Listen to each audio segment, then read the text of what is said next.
Okay, so when you think about a massive solar farm, the ones that stretch out for miles, what's the first thing that comes to mind? It's probably the thousands of gleaming panels, right? Or maybe the complex web of wires and inverters humming away. But today, we're going to look at something that is just as critical, but almost always overlooked. It's the one thing that makes the entire project tick right from day one. So what do you think it is? What's your guess? I mean, is it the foundation holding the panels? The security fence around the perimeter? Nope. It's something that makes the whole thing possible, from the very first construction truck that rolls on site to decades of operation and maintenance. That's right, the humble access road. I know, it might just look like a simple dirt or gravel track, but it is the absolute unsung hero of the entire facility. It's the lifeline. And its story, well, it reveals just how incredibly complex these green energy projects really are. To really get why this road is so important, we have to see it not just as one road, but as three. It plays three completely distinct and totally critical roles throughout the solar farm's life. You see, this road basically wears three different hats. First, during construction, it's the builder's highway. Every single panel, every steel pile, every piece of heavy machinery gets delivered on this road. Then, once it's up and running, it transforms into the technician's lifeline. This is how crews get in for routine service to keep the lights on, so to speak. And finally, and this is probably the most critical job, it serves as the first responder's route, giving emergency vehicles a clear, reliable path to get in if something goes wrong. So now that we know why it's so important, let's kind of geek out a little bit on the details of what makes these roads actually work. Because this isn't just about clearing a path in the dirt. It is a very carefully engineered system. This road has a very specific DNA. We're talking about precise measurements for its width, its turns, and its slope, even the exact material used for its surface. And every single one of these specs is there for a really, really good reason. First up, let's talk width. 4 to 6 meters. Now, that might not sound like a ton, but it's the absolute sweet spot. It's wide enough for two-way traffic in a lot of cases, or if it's a bit on the narrower side, it's designed with specific passing bays. This makes sure that a giant construction crane and a maintenance truck don't get stuck on a traffic jam in the middle of a field.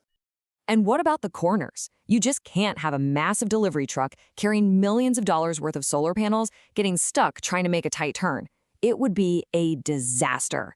That's why a minimum inner turning radius of 12 to 15 meters is absolutely essential. It's designed specifically so that the biggest vehicles, including a fire engine, can navigate the site smoothly and safely. Now let's talk about the gradient, or the slope.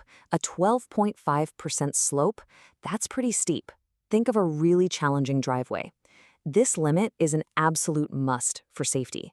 A heavy truck loaded down with equipment could easily lose control on anything steeper, so that number is a non-negotiable safety feature that's literally built right into the landscape.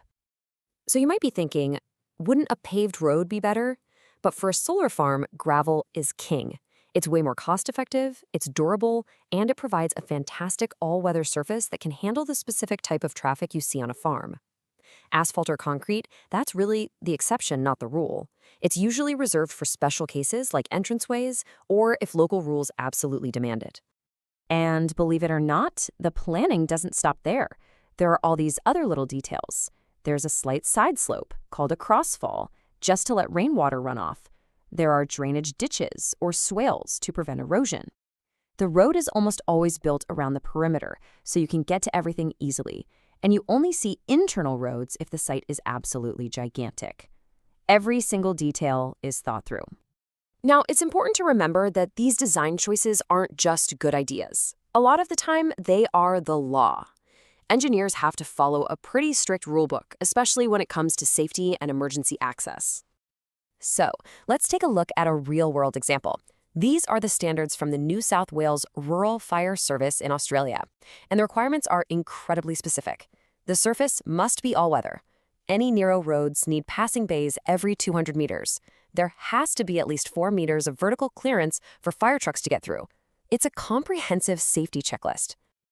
And this brings us to the golden rule for anyone designing these facilities. Regulations are different everywhere. They change depending on the state, the county, even the country. So the most important step is to always double-check the local requirements to make sure the road isn't just functional, but that it's fully compliant and, most importantly, safe.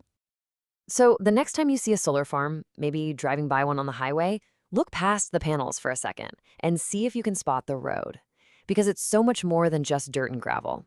It's a piece of precision engineered infrastructure, a silent, hard-working partner that is absolutely essential to building and maintaining our green energy future.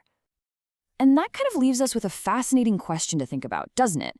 We've totally reinvented how we generate power. But what other simple, overlooked things like roads or ports or power lines are we going to have to completely rethink to support a truly sustainable world? What's the next secret life we need to uncover?